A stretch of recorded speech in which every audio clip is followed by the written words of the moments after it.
We are live. 3.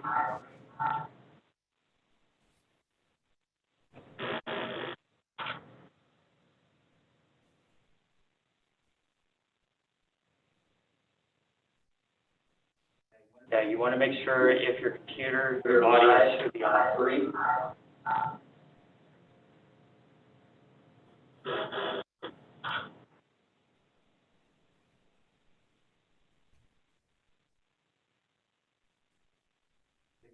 Just one quick audio test.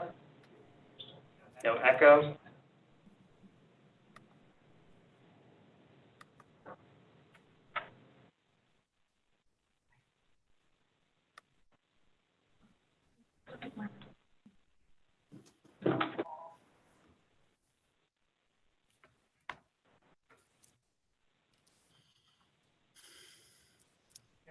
Okay, we're live at 3, 2.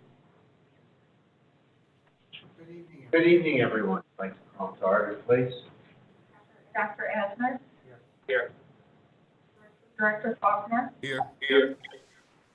Director Goodman? Here. Director Morgan? Here. Director Patroff? Here. Vice President Brown? Here. And President Cuneo. Here. All right, if everyone would, let's stand for the pledge of allegiance, please.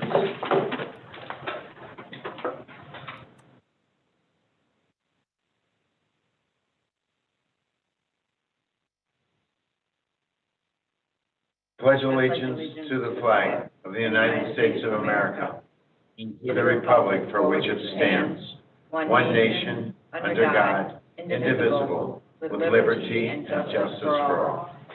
Thank you, everyone. Thank you for those present. Thank you for those of you tuning in. Can I have a roll call, please? Okay, how about recognitions, introduction of new leadership, please. Nancy I's going to introduce our new leaders.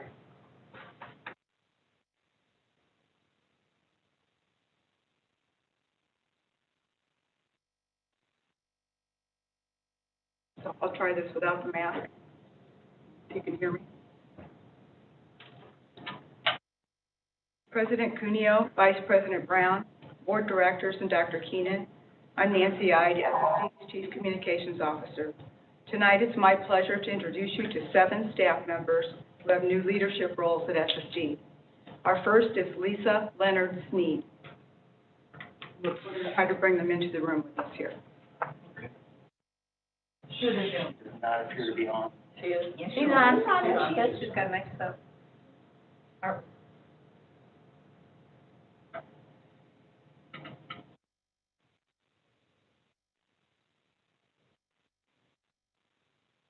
If you're in the room and you could stop your video.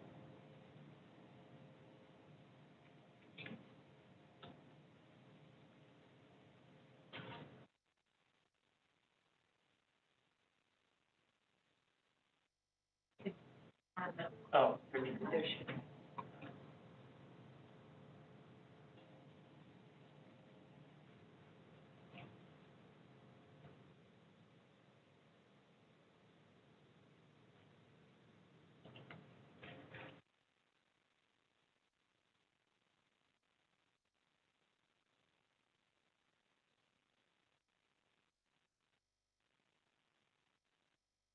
Okay. Lisa has taken the position of interim principal at SSD's Ackerman School this year after having worked as assistant principal at Ackerman since 2014. She joined SSD in 1996 as a resource teacher at Hancock Middle School, and during her career with the district has also worked as a PBIS facilitator. Lisa holds an education specialist degree and master's and bachelor's degrees from Webster University.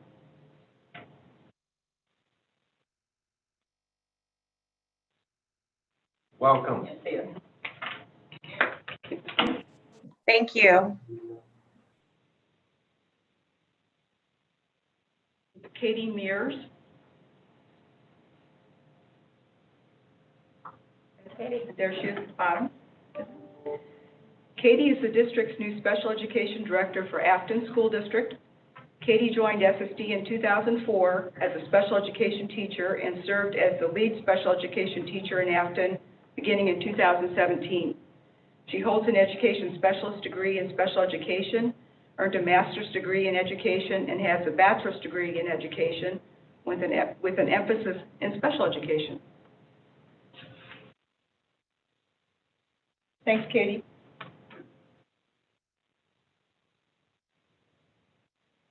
And then our next new leader is Maureen Nelson.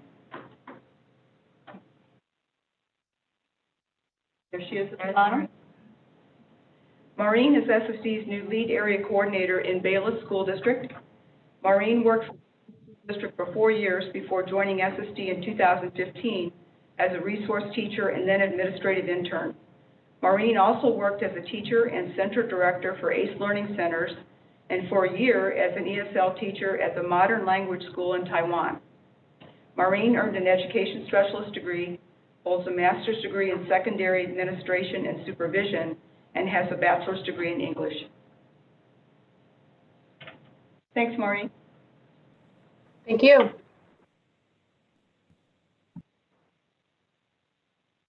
And next is Kathy Russ.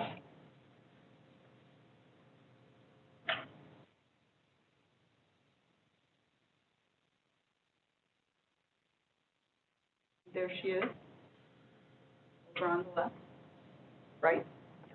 Yeah.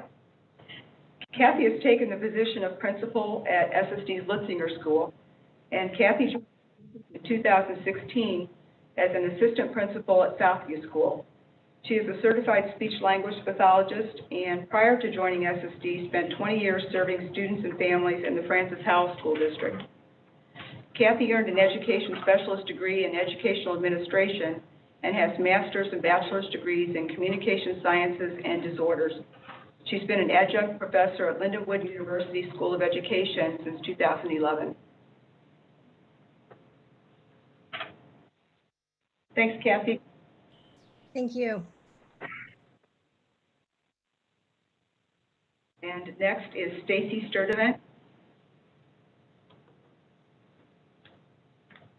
She's there on the top. And Stacy is the new director of Early Childhood Special Education. Stacy served as the SSD Early Childhood Special Education Area Coordinator for Jennings, Normandy, Gardens, and Pine Lawn Head Start for 8 years. And prior to that, she worked as an administrative intern for SSD and as an early childhood special education itinerant and classroom teacher. Stacy earned an education specialist degree in educational leadership and holds a master's degree in curriculum and development and has a bachelor's degree in special education. Thank you, Stacy, for joining us. Thank you. And next is Dr. Rhonda Wallace. Rhonda is the interim principal at North Technical High School. And Rhonda joined SSD in 2014 as the assistant principal at North Tech and served as acting principal since January. Prior to joining SSD, she worked as an instructional coordinator and assistant principal at Normandy School District and as a teacher and counselor in Texas. Rhonda holds a doctorate in educational leadership and administration, earned an education specialist degree, has a master's degree in counseling, and a bachelor's degree in psychology. Thanks, Rhonda. And there he is, Dr. Macklin. Our last is Dr. Michael Macklin. We weren't sure he was going to be able to join us tonight. He was actually running in a race earlier tonight. Okay. We put him last on the list here, so we could make it just in time. Michael joined the district in July as Director of Equity, and it's a new position here at SSD. During his career, Michael has served as principal in residence at National Heritage Academies and as coordinator and then principal at Parkway's Fernridge High School. He served for 4 years as principal at University City High School and in various positions over 9 years at Richmond High School, counselor and teacher. Michael holds a doctorate in leadership and teaching and learning, earned an education specialist degree, has master's degrees in educational administration and guidance and counseling, and has been an adjunct professor at Fontbonne University since 2015. Thanks, Dr. Macklin. Thank you. So those are our 7 introductions for this evening, and what we hope to do is invite other staff to future meetings, just so you can hear a little bit about them, and then maybe you can put a name with a face that way. So thank you for your time. We appreciate it. Nancy. Thank you. And thank you for all the new leadership. Thank you. Public speakers, we have one.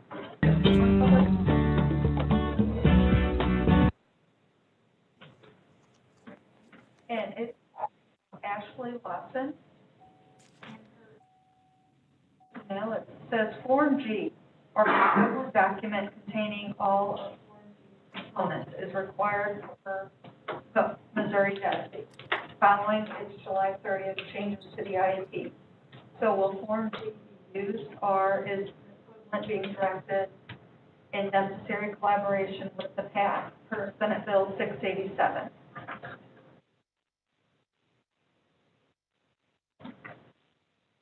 I sent a response to her about explaining the Form G. Thank you. Thank you. Would someone like to make a motion to approve the agenda for tonight? Second. All in favor? Aye. All opposed? Motion carries. Superintendent report. Back to school professional and Dr. Keating. Yes, we have a couple reports tonight. So is our back-to-school professional learning.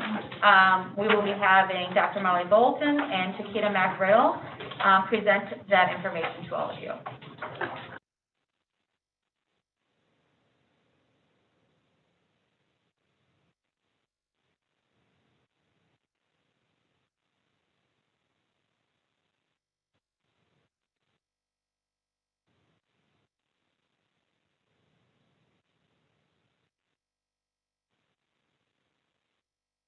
Good evening, President Cuneo, Vice President Brown, Board of Directors, and Dr. Keenan. My name is Molly Bolton. I am the Executive Director of Teaching, Learning, and Accountability. Good evening, I am Chiquita McRiddle, Executive Director for Partner Districts. And tonight we will be presenting on the professional learning that has occurred for our back to school.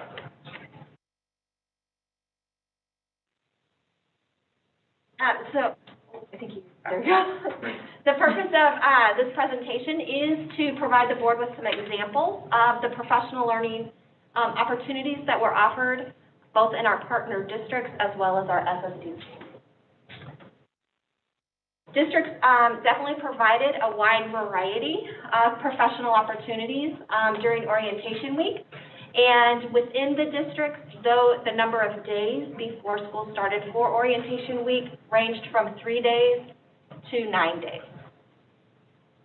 As we compiled information that was provided to us from partner districts as well as SSD schools, we were able to identify 7 themes. Those themes are listed here and include onboarding of new teachers, building community within schools to ensure that we welcome back staff, technology, those different learning platforms that are being utilized as a result of learning models of which consist of virtual learning. Curriculum materials, instruction, safety, as well as district initiatives. Several districts have their own specific initiatives, and we ensure that our partner district SSD staff participate in those, as well as our SSD schools who present, who also have initiatives within their buildings. Here's a sample of a partner district professional development plan for the start of the school year. This is compiled to show not only how our staff that are employed by SSD participate in professional development, it also shows that integration. All of our partner districts have models that are somewhat similar, and there are instances where our staff will participate in specific-based professional development that is provided by special school district owners. So this is a sample of Brentwood, their model that they use, and we have requested this information from all of our schools, partner districts, and we do have that information that we review to ensure that we're able to support our staff within our SSD schools as well as in partner districts. And here it is an example from one of our SSD schools. I'm actually going to ask to go a little bit deeper into the document. Should have a link up there.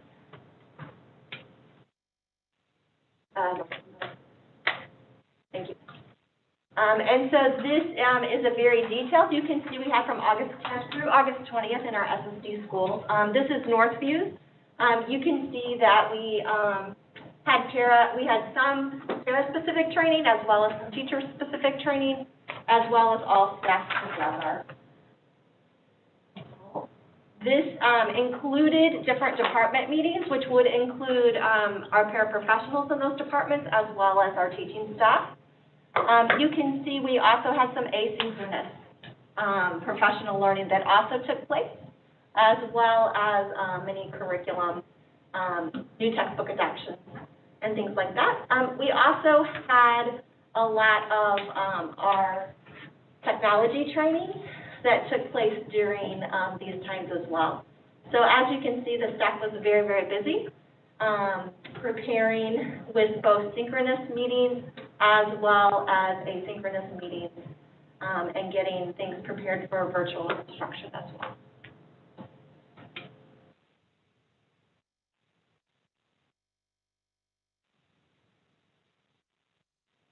And we do have a folder with a link for you guys to access district orientation plans. So if you want to dig deeper into that, you're able to through that. We also want to talk a little bit about paraprofessionals and trainings that were specific for them. We have increased the expectations for parents during distance learning. Am I bringing that document? And as you can see here through this link, you're able to see the expectations, which do include a variety of tasks, such as supporting instruction with our teachers through breakout rooms and different things like that. Our ABA paras will be supporting ABA services through breakout rooms with the associates or the classroom teachers, as well as helping to copy and prepare documents to be mailed for those students who might not be accessing technology, and just providing various other tasks to support the learning of our students.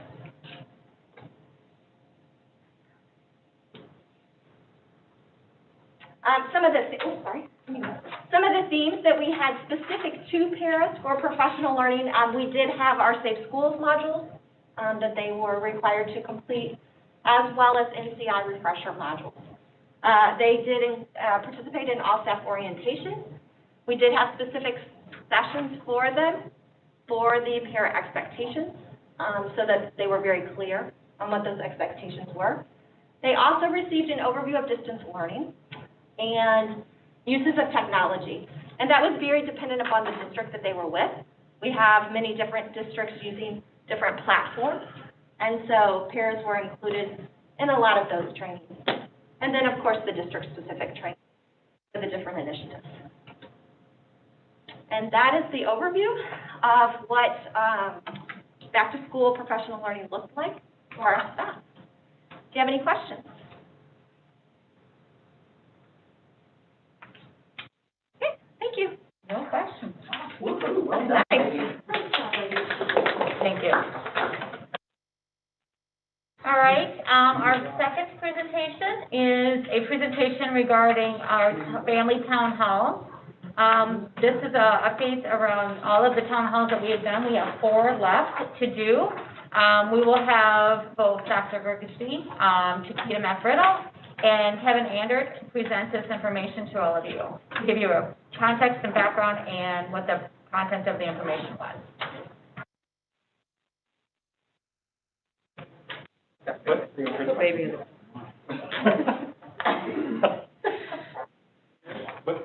Okay. Good evening, President Cuneo, Vice President Brown, Board of Directors, Dr. Keenan. My name is Kelly Grigsby. I am the Executive Director for Schools and Programs.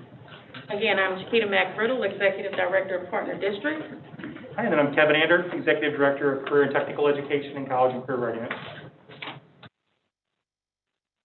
So kind of a quick overview of the topics that we're going to be covering when we're talking about the family town hall meetings that happened. If we can get our clicker to cooperate. Yep.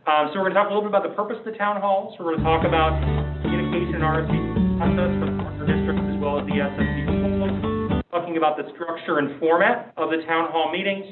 Common questions that we received from our different audiences. A little bit about our follow-up process after the town halls, and then what our next steps are moving forward. So the purpose of the town halls was to provide families with an opportunity, a live event for them to learn about the plans for starting the 2021 school year. We addressed common questions through a presentation and then provided them an opportunity to ask live questions in our chat. And we received additional feedback and questions from families during this time. With regards to communication and allowing our families the opportunity to inform us prior to the event, there were several factors that we put into place. The town halls were established for each partner district, and in fact, some of those districts had previously established meetings within their districts to conduct these types of meetings. And I believe there were about 7 districts in total: U-City, Webster Groves, Valley Park, Maplewood, Richmond Heights, Brentwood, Hancock Place, and Leduc. They took the lead on facilitating their own meetings that included our students who received special education service. We did send invitations for the meetings that were facilitated by special school districts through our channels. And we included an opportunity for our families to submit questions in advance. This supported us with being able to ensure that we were able to have a focus, but also respond in a formal way to each family individually. Depending on the size of the district, we required them to RSVP. However, all families were given the opportunity to participate in our town hall meetings. And as I indicated before, a lot of our districts did host those meetings, and in fact, there were some who have even invited us to participate in additional meetings that they are continuing to facilitate and host within their district. And so we will continue to support them with town hall meetings and support our families with understanding the process and the learning models that we will utilize in partner districts as well as SSD. All right, so the structure and the format. So similar to what's been used for board meetings, we used a combination of Zoom and or live streaming.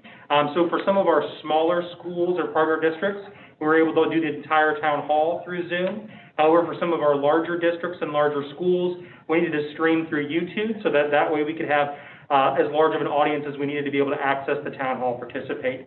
These were also recorded, so every town hall session was recorded, so it could be shared with families after the fact, as well as be shared with families who were unable to attend the live town hall meetings, recognizing that the time might not work for every one of our families. The agenda, we followed roughly the same outline for every one of our town halls. So we began with a welcome and introduction, then we moved into talking about the purpose of the town hall, and then really what's our plan for the 2020-2021 school year. That portion of the agenda looked different for every one of our partner districts, as well as slightly different for each of our SSD schools and technical schools. We then jumped into frequently asked questions. So these were the questions that were submitted ahead of time by families, so we could really group those around big themes and address the burning questions that each audience had to get those addressed first. And then we left time at the end of the agenda for each of these to give time for questions to be submitted through a chat feature during the meeting where the families could present their questions. If it was a question that really involved just one individual student circumstance, that would be something we wouldn't address in the live town hall, but something we'd follow up with afterwards. Whereas if it's a question that applied to the full audience, we were addressing those then. And it was somewhat limited by time. Some of our town halls received a lot of questions. Some of them we received very few questions. And in partner districts, we wanted to ensure not only were our directors a part of that conversation, but our area coordinators, our related services staff participated, our partner district liaisons, as well as our superintendent SSD, as well as those partner district schools participated in those town hall meetings, and they all supported with responding to questions that were submitted by our families. Here are some of the common questions from partner districts. They wanted to know about how decisions would be made in regards to IEPs and adjusting to virtual learning. They also asked about the meetings. Would there be meetings with case managers and teachers, and would parents and families be involved in the decision-making process? They wanted to know how much time students would participate in the virtual learning platform, and they also wanted to know what related services would look like. And so those are the questions that were considered common from our partner districts. And one of the processes that we've used, and Kevin spoke a little bit about the process, is we wanted to ensure that every question that was submitted by a family received a response. And so we will continue to work with each district, and our administration and staff in each partner district, as well as SSD school, will make direct contact with each family to respond to those questions that were submitted through these processes. So common questions for the SSD schools were around technology. How do we get it? How do we get support for it? How will we be implementing special education services and collecting data on progress towards goals? How will we engage students in distance learning who have significant disabilities? How will my child get one-on-one or additional support? And will families have an option to continue distance learning when it's deemed safe to return to in-person schooling? We were able to answer all those questions. How did you answer the third one, Kelly? How we engage the students in distance learning? By tapping into our effective practice specialists and our facilitators that are focused on the student-specific disabilities, our autism facilitator, our social-emotional practice facilitator, related service staff, our vision and hearing itinerants. So our specialists that can help us really focus and hone in on student-specific needs. For the technical schools, we had a lot of questions that involved individual student certification. So how are students still going to be able to get certified while we're participating in distance learning? A lot of questions about the hands-on experience. Many students are signing up for the program because they want that practical application of learning. And so how are we going to deliver that in a remote model?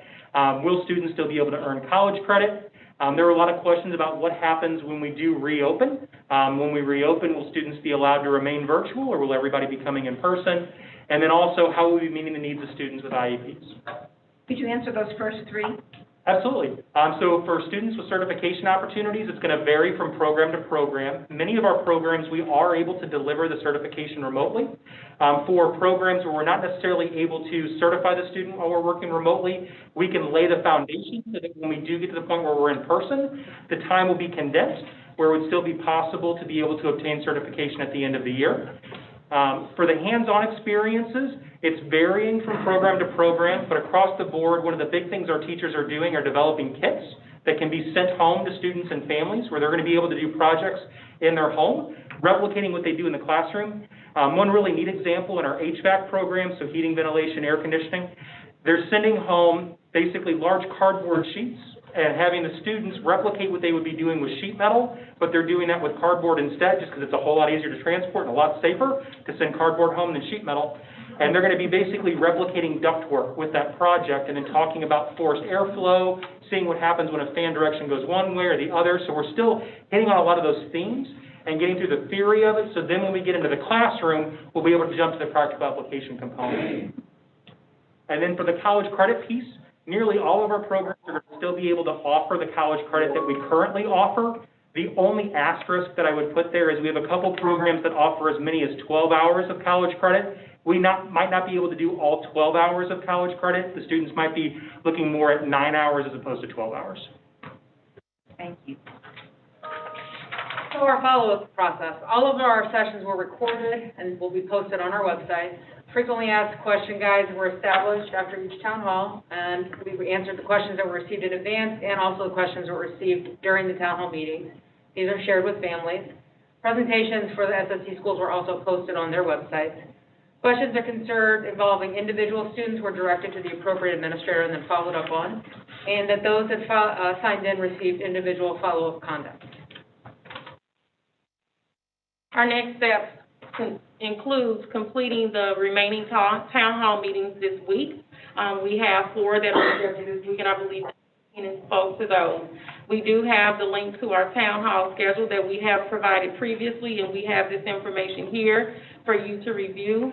And we will continue to follow up with families. And one of the goals that we have now is to compile all of the FAQs in a themed format to ensure that we share that information from our district's website so that families have access to that, in addition to the links to the town hall meetings that were held previously. And we will continue to determine our next steps to continue communicating with our families. And so this is just the beginning, and we know that as we move throughout the year and as we continue to make decisions in regards to our learning models, there will be a need for us to continue to communicate that information to our families. Yep. And Mark, if you could click on the link for the town hall schedule.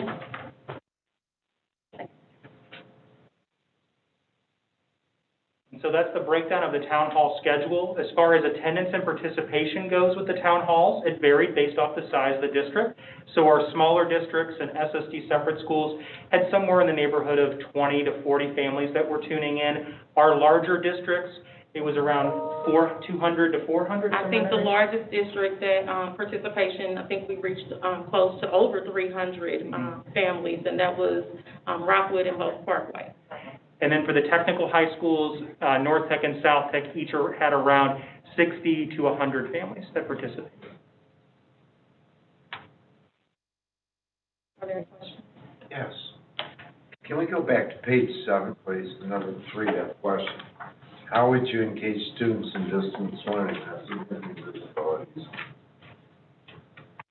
Earlier, Dr. Asner had spoken of individual had autism who's working throughout the day. How do we provide services? It's difficult. I mean, is there a way? Well, we rely on the support of the caregiver that's providing support to the family during the day. So we also are recording sessions, we're providing office hours, and we're also providing individual breakout sessions as needed to support families. So during the school day, if the Zoom times don't fit, we're also offering, we're sending home manipulatives and other types of tasks that can be delivered to the house to be working on hands-on. It's a difficult population for us to reach. I'm not. I'm Absolutely. not damning anyone. No, I know. I know this is an extremely difficult time, and we're doing the best we can with what we have. But I was just, we get a series of emails. Sure. And we got a series of emails before we were opened about how horrific it would be if schools did open. We should never open. Then when the schools were closed, we had a series of emails. And I can understand both points of view about how horrific it is to have their child at home because they're not getting any services or they don't feel capable of providing the service. I was most interested in how the individuals with the most significant disabilities, how do we provide those services? We really are partnering with families during this time to help support them as we're providing services, offering breakout sessions, offering hands-on materials that we can be delivered if a student's not responding to computer-based instruction, really communicating with families, communicating with caregivers that are providing services. Okay, so there is a way Yes. to deal with this if the student does not have the abilities of learning on a computer. Yes, we're absolutely offering alternative methods of instruction. Yes. Thank you. I have a couple of questions. I was looking at page 4, and you say that invitations were sent to all the families. I think we received information that listed all the dates and times for the town hall. And I noticed that some of the times were like early morning. So my question is, who sent the invitations to the families? And who picked the times for the meetings that were held? Sure. And particularly in my two districts, Hazelwood and Jennings. Sure. What kind of response did you find yourself getting? In Hazelwood and in Jennings, we had great responses in both of those districts to participate. The times were selected taking into consideration the start of school dates being August 24th for most districts, and we began those meetings, I would say, probably 2 weeks in advance. We wanted to ensure the opportunity to have an outlet and a platform for our families to provide information to us and to share that information. We do understand that the times may not have been accommodating for all, and that's why, as we considered through our planning process, we wanted to ensure that we had recorded sessions so that they could receive that information, but they could also share information and share questions, and we would continue to follow up with families. And as I indicated at the end of the presentation, we will continue to work with districts as they have meetings set within their districts, and quite many of those districts, they have scheduled meetings in the evening time that we are participating in, and our staff and our administration are participating in to support our families with those questions. So you mentioned that you had great, whatever that means, great response, and I was asking who sent the invitations, how did the families know? And so the information was sent using several different ways. One being we shared that information with our directors for each one of those partner districts, who then worked with the partner district to share that information with families. And so they would receive an email from special school district through our platform, as well as some of the others. Hazelwood, for instance, they actually shared their information with the communications department, who also shared the information with families. Okay. I want to know that because I got a phone call asking, because I know Jennings said that they weren't told how the meeting was going to be disseminated, and they hadn't been told that we had done it in reference to the time that they had. Sure. And I will follow up on that, Mr. Faulkner, and ensure that we did follow that process. But I do know that Dr. McCoy, as well as his administrative staff, they participated in the town hall meeting, and nothing has been brought to my attention as a concern. Yeah. So Dr. McCoy was on it, and He was on it. He said he was there, but his question was as far as parents. Oh, they were through the live stream, and so we had all the questions. And so when we set this up, because we knew that there was different times that parents could view this, so we recorded it. Then they also could submit questions ahead of time that we read and answered on there. And then if they didn't they could still ask questions during the presentation. Now, everybody who signed up, and if you couldn't if you couldn't view it at that time, following up with each and every one of the people who signed up, and then following up to say, did your questions get answered? If you didn't get it to view it, here's the recording. Let us know if you have any more questions. But we're following up with each one of the families that did sign up. And one last component to that, we're leaving the links up for those meetings, and if families still want to provide questions to us, we will continue to work and respond to those questions.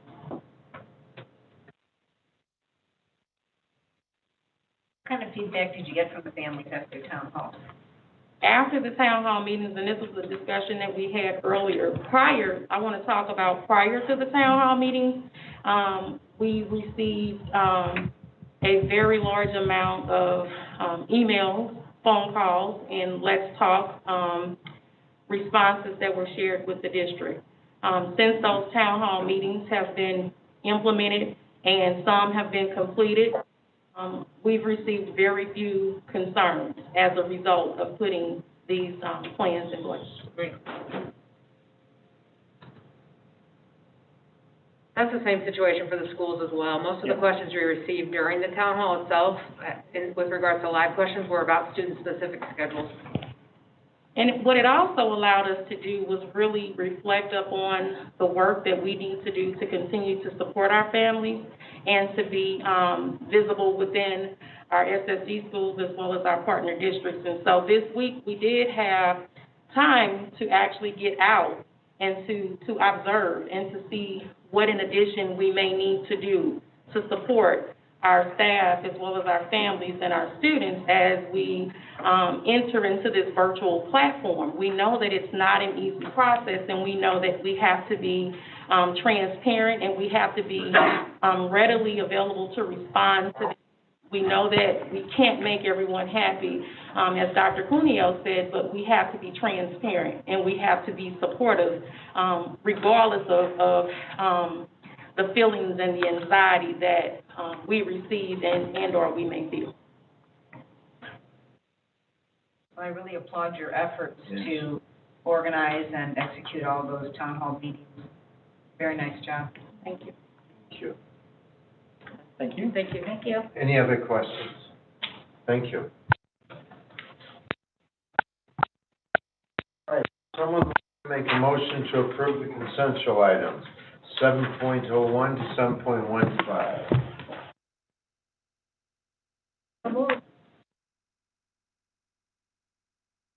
All in favor? Wait, pardon me, is there a second? Second. All in favor? Aye. Aye. Opposed? Was that in favor or was that opposed? That was in favor. All right, motion carries. All righty. 8.01, Central Methodist University Memorandum of Understanding. Someone like to move to approve? So moved. Second. All right, Jan. Yeah, I just have a question about how this is going to be in our virtual environment. The university, if they have student teachers that they would like to place in the virtual setting, then they would participate with the teacher in the virtual lesson planning as well as the teaching opportunities. Or if the teacher, my understanding is if the student teacher chooses to wait to do their student teaching until in-person learning returns, we would do that. The way we finished up student teaching assignments in the spring was to have them participate in the virtual format, doing that the teacher was doing. Okay. Any other questions?